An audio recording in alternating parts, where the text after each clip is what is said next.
La pluie martelait en nappe sur la petite ville endormie de Millbrook, Tennessee, transformant les fenêtres du poste de police en un flou de chaos orageux. L'agent James Harris, aguerri par 15 ans dans la police, était habitué au bourdonnement discret des quarts de nuit dans cette petite ville des Smoky Mountains, mais quand un faible bruit de grattement perça la monotonie de la paperasse, il n'aurait jamais pu deviner les événements extraordinaires qui allaient se dérouler. À la porte du poste se tenait un lynx roux sauvage, trempé jusqu'aux os, ses yeux perçants verrouillés aux siens dans une supplication silencieuse. Ce n'était pas de l'agression ou de la peur, c'était du désespoir. Un appel à l'aide aussi primal que la tempête qui faisait rage dehors. Contre tous les protocoles, Harris fit un choix.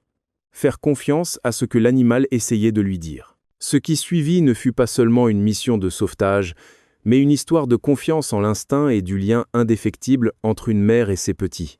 Alors que les agents découvrirent la vérité, ils se retrouvèrent émus aux larmes par la résilience du sauvage et leur propre capacité à répondre avec compassion. Ce que ce lynx roux les mena à découvrir changerait à jamais leur petite ville. Le quart de nuit au département de police de Millbrook était habituellement aussi calme que la petite ville du Tennessee qu'il servait, située au pied des collines des Smoky Mountains, où la nature sauvage rencontrait la civilisation.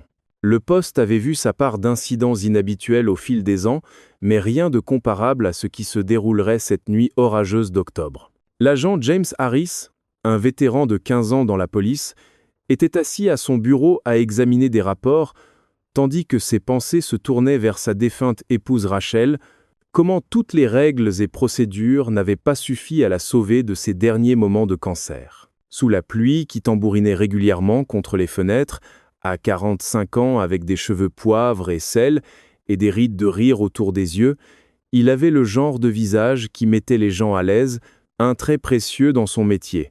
Le poste était presque vide, avec seulement lui-même, l'agent novice Sarah Harrison et l'opérateur de dispatch Mike Turner tenant le fort. Sarah, fraîche sortie de l'académie de police et impatiente de faire ses preuves, organisait des dossiers dans la pièce adjacente. À 24 ans, elle apportait une énergie juvénile au département que Harris trouvait à la fois rafraîchissante et parfois épuisante.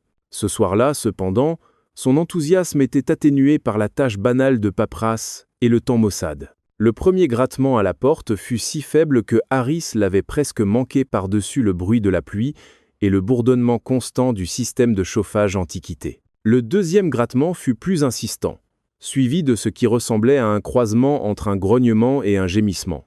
« Vous avez entendu ça ?» appela Sarah depuis l'autre pièce, sa voix teintée de curiosité. Harris posa sa tasse de café. « Ouais, probablement juste un chat errant cherchant à s'abriter de la pluie. Ça vous dérangerait de vérifier ?» Sarah attrapa une lampe torche et se dirigea vers l'entrée principale. Le grattement devint plus urgent à mesure qu'elle approchait. À travers la porte vitrée, le faisceau de sa lampe torche révéla quelque chose qui fit bondir son cœur. « Agent Harris », appela-t-elle, sa voix tendue par un mélange de peur et d'émerveillement. « Vous devez voir ça maintenant. » Harris se précipita pour la rejoindre, la main instinctivement posée sur son arme de service. Ce qu'il vit l'arrêta net.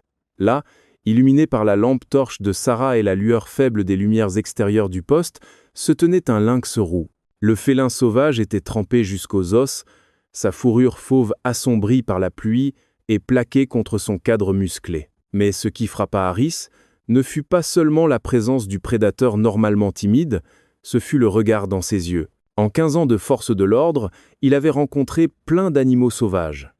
Il avait vu la peur, l'agression et le regard vide de créatures suivant simplement leurs instincts. Mais les yeux qui rencontraient les siens maintenant portaient quelque chose de différent, du désespoir et ce qu'il ne pouvait décrire que comme une intelligence suppliante. « C'est un lynx roux », déclara Sarah inutilement, sa main planant aussi près de son arme. « Effectivement », répondit Harris calmement, étudiant le comportement de l'animal.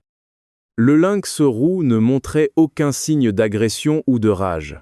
Au lieu de cela, il gratta à nouveau à la porte, puis recula de quelques pas, les observant avec expectative. La voix de Mike crépita sur leur radio. « Tout va bien là-haut ? La caméra de sécurité montre une sorte d'animal. Nous avons une situation ici, Mike. répondit Harris. Mais je ne pense pas que ce soit dangereux. Appelez le contrôle animalier, mais dites-leur de ne pas se presser. Quelque chose ne va pas ici. Le lynx roux continua son comportement étrange. Gratter à la porte, reculer, puis revenir gratter à nouveau. Ses mouvements étaient délibérés, presque humains dans leur intention claire de communiquer. Harris prit une décision qui allait contre tous les protocoles du livre. « Sarah, je vais ouvrir la porte. Monsieur… » Ses yeux s'écarquillèrent. « Êtes-vous sûr que c'est sage ?»« Non, » admit-il, « mais regardez-la. Et c'est une femelle, je peux le dire maintenant. Elle essaie de nous dire quelque chose. » Il atteignit la poignée de la porte, bougeant lentement et délibérément. Au moment où la porte s'entr'ouvrit, le lynx roux bondit à l'intérieur, mais pas de manière agressive. Elle bougea avec détermination, s'arrêtant à quelques pieds et les regardant avec la même expression urgente. « Elle veut que nous la suivions », souffla Sarah, l'émerveillement remplaçant la peur dans sa voix. Le lynx roux les mena à travers les couloirs du poste, passant devant la salle de pause et le stockage d'épreuves vers une section rarement utilisée du bâtiment. Harris et Sarah suivirent à distance prudente leur faisceau de lampes torches, suivant les mouvements de l'animal. Ils finirent par arriver à un vieux placard de stockage, un qui n'avait pas été utilisé depuis la rénovation du poste 3 ans plus tôt. Le lynx roux gratta frénétiquement à la porte, émettant un son qui serra la poitrine de Harris. C'était le cri d'une mère en détresse. « Il doit y avoir un moyen d'entrer de l'extérieur », réalisa Sarah à voix haute.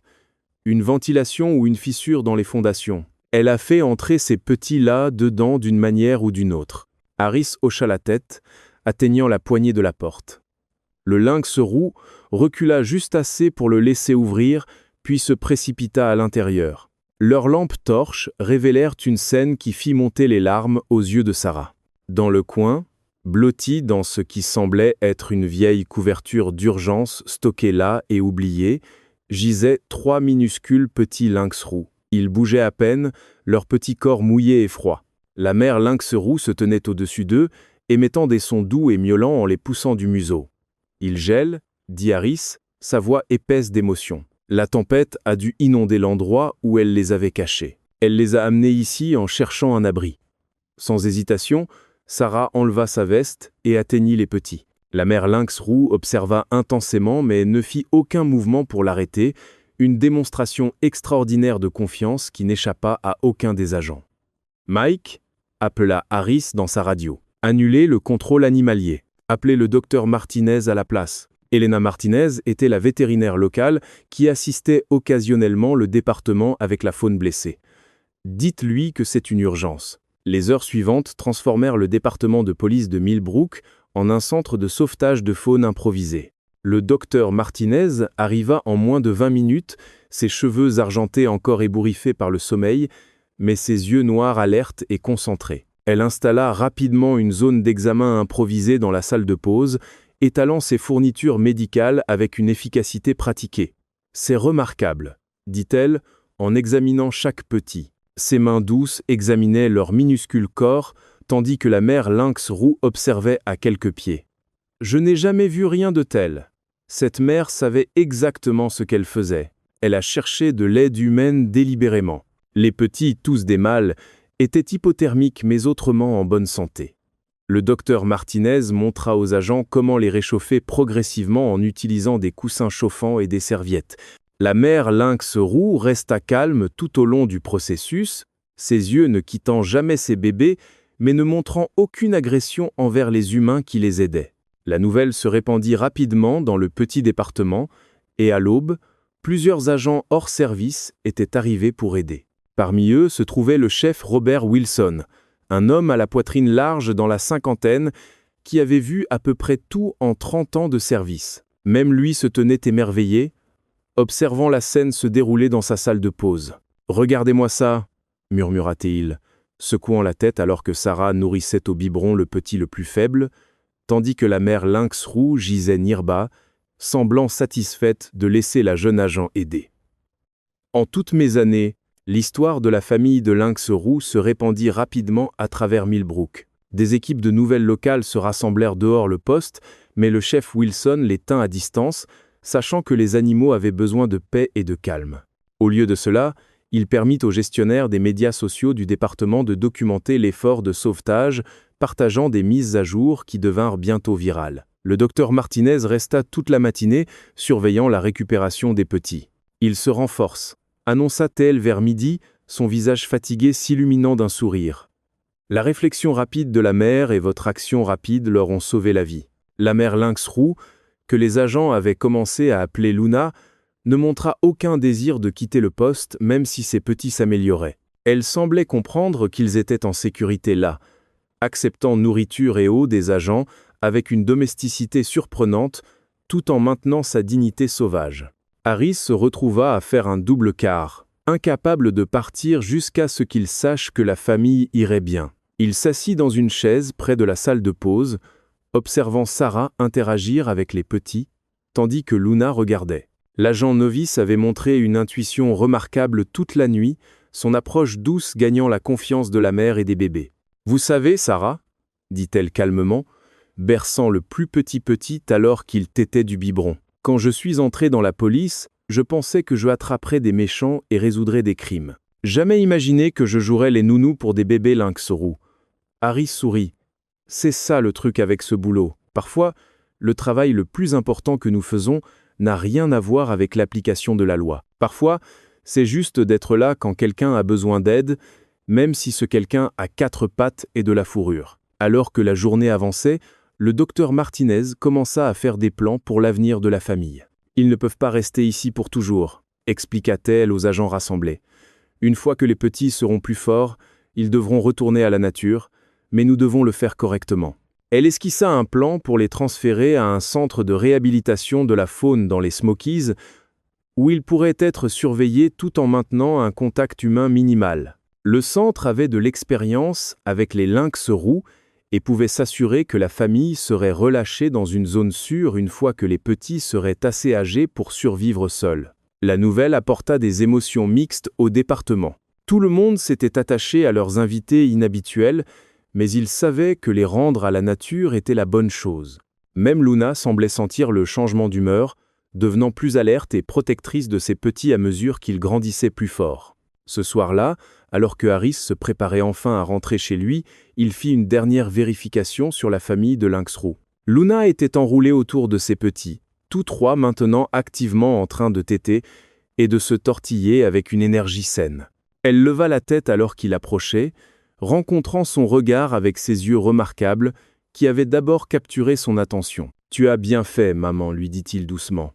Tu as vraiment bien fait. » Le transfert au centre de faune eut lieu 2 jours plus tard. Les petits avaient grandi plus fort d'heure en heure et Luna était devenue de plus en plus agitée, sa nature sauvage se réaffirmant à mesure que l'urgence passait. Le docteur Martinez supervisa alors que la famille était soigneusement chargée dans un transporteur spécialisé. Tout le département se rassembla pour dire au revoir, de nombreux agents retenant leurs larmes alors qu'ils regardaient le transporteur être chargé dans le van du centre de faune. Sarah se tenait à côté de Harris, essuyant ses yeux sans honte. « Ils vont aller bien, hein ?»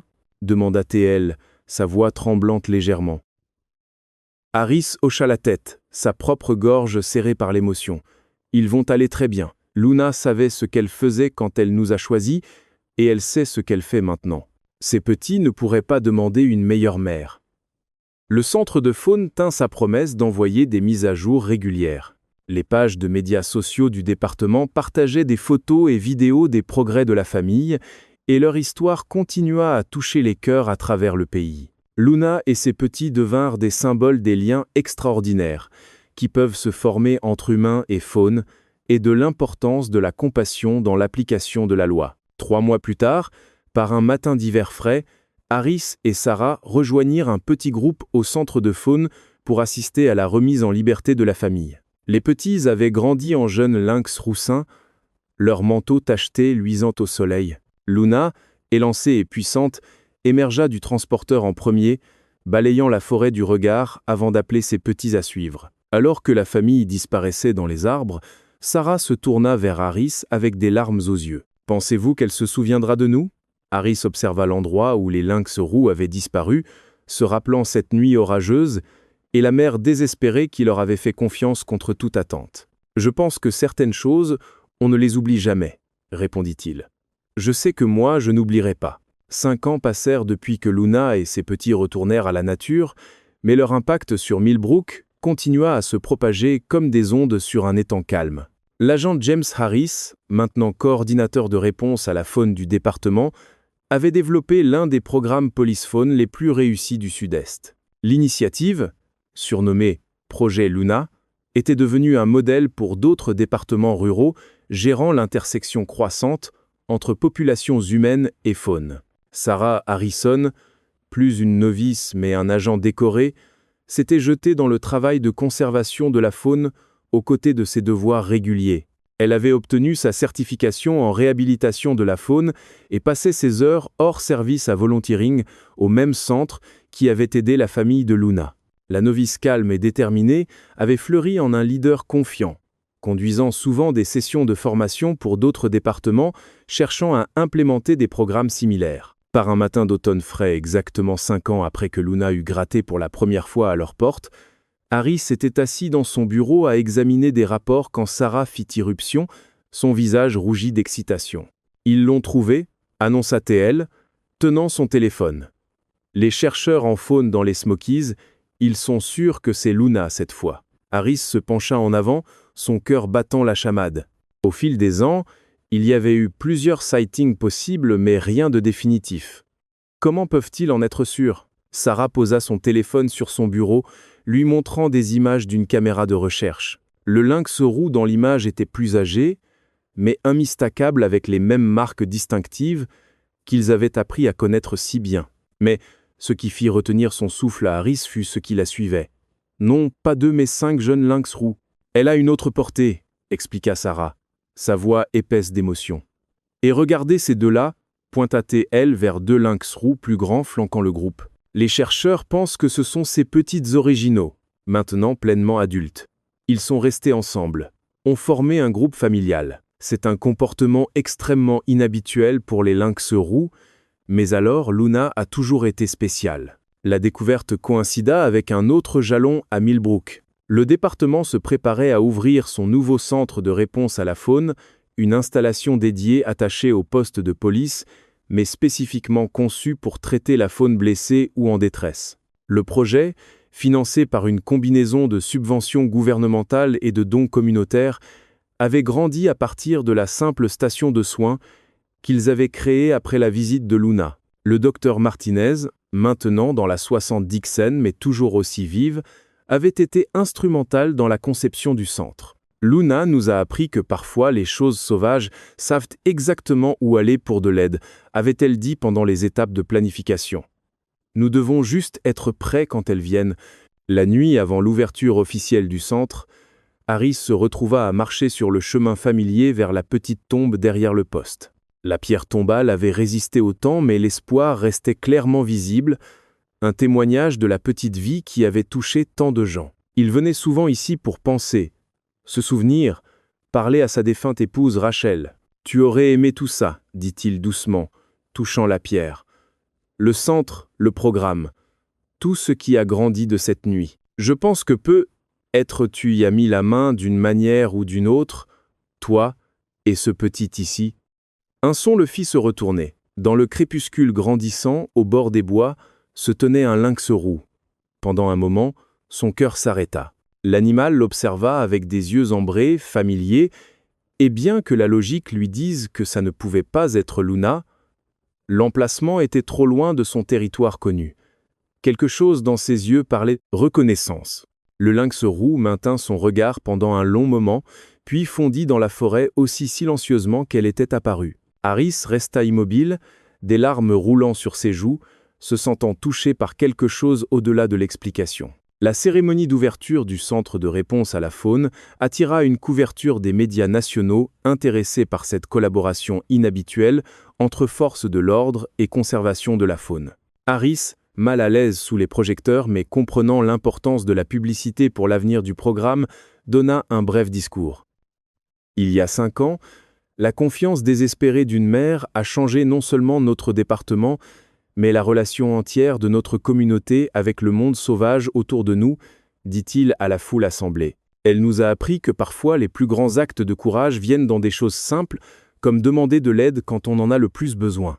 La principale salle de traitement du centre fut dédiée à Luna avec une grande photographie d'elle et de ses petits affichés en évidence sur le mur. En dessous, en écriture élégante, était inscrit « Pour ceux qui trouvent leur chemin jusqu'à notre porte ». À côté, pendait un cadre plus petit contenant une fleur pressée du service commémoratif de son épouse, connectant les deux fils d'amour et de perte qui s'étaient entrelacés pour créer quelque chose de nouveau et de guérisseur. Alors que Harris regardait autour de tout ce qu'ils avaient accompli, Sarah démontrant des techniques de soins d'urgence à la faune à des agents visiteurs, le docteur Martinez formant une nouvelle génération de volontaires vétérinaires, le chef Wilson montrant fièrement les installations de pointe, il sentit un profond sentiment de paix. Le vide creux qu'il avait consumé après la mort de son épouse avait été rempli de buts, de connexions, d'un amour différent. Le premier patient du centre arriva même avant la fin de la cérémonie, un jeune cerf blessé dans une collision avec une voiture. « Je pense, dit-il lentement, que l'amour c'est des choses que nous ne pouvons pas expliquer. Que ce soit l'amour d'une mère pour ses petits ou l'amour d'un mari pour son épouse. » Sarah finit doucement. Il hocha la tête, touchant le cadre qui contenait la fleur de son épouse. « Luna m'a appris que le deuil ne finit pas, mais qu'il peut se transformer. Il peut devenir quelque chose qui aide les autres, qui construit des ponts, qui crée un sanctuaire pour ceux dans le besoin. » Les années continuèrent à passer, et le centre de réponse à la faune prospéra. Des histoires de son succès se répandirent, inspirant des programmes similaires à travers le pays. Harris recevait des lettres d'autres agents qui avaient perdu des proches et trouvé la guérison dans le travail avec la faune, chacune lui rappelant les manières extraordinaires dont l'héritage de Luna continuait à grandir. Les chercheurs en faune dans les Smokies continuèrent à suivre Luna et son groupe familial inhabituel, documentant comment ils avaient taillé un territoire qui défiait le comportement typique des lynx roux. Ces petits originaux étaient restés nearby, aidant à élever leurs frères et sœurs plus jeunes, créant une structure sociale complexe plus reminisce des lions que des lynx roux solitaires. Ils s'étaient adaptés, avaient évolué, avaient trouvé une nouvelle façon d'être qui fonctionnait pour eux, tout comme Harris et le département l'avaient fait. Par les nuits pluvieuses, Harris s'asseyait parfois dans son bureau au centre, écoutant le tambourinement de l'eau contre les fenêtres et se rappelant. Le deuil était toujours là, un compagnon calme plutôt que le poids écrasant qu'il avait été autrefois. L'absence de son épouse restait une constante, mais elle s'était entrelacée avec le but, avec la présence de toutes les vies sauvages qu'ils avaient aidé à sauver, avec la communauté qu'ils avaient construite. Et parfois, au plus profond de la nuit, quand la pluie tombait le plus fort, il pouvait jurer entendre gratter à la porte. Chaque fois, il se levait et vérifiait, prêt à aider quelle que soit la créature qui avait trouvé son chemin jusqu'à eux, parce que c'était la plus grande leçon de Luna, que la confiance donnée et reçue pouvait combler n'importe quel fossé, guérir n'importe quel cœur et illuminer le chemin du retour à travers les nuits les plus sombres. L'héritage de la confiance désespérée d'une mère continua à grandir, touchant des vies sauvages et humaines, un témoignage des choses extraordinaires qui peuvent arriver quand l'amour trouve exactement la bonne porte à gratter. Et quelque part dans les hauteurs brumeuses des Smoky Mountains, la famille de Luna continua à prospérer, portant avec eux une histoire de comment les frontières entre sauvages et apprivoisés, entre deuil et guérison, entre perte et amour étaient bien plus fluides que quiconque ne l'avait jamais imaginé.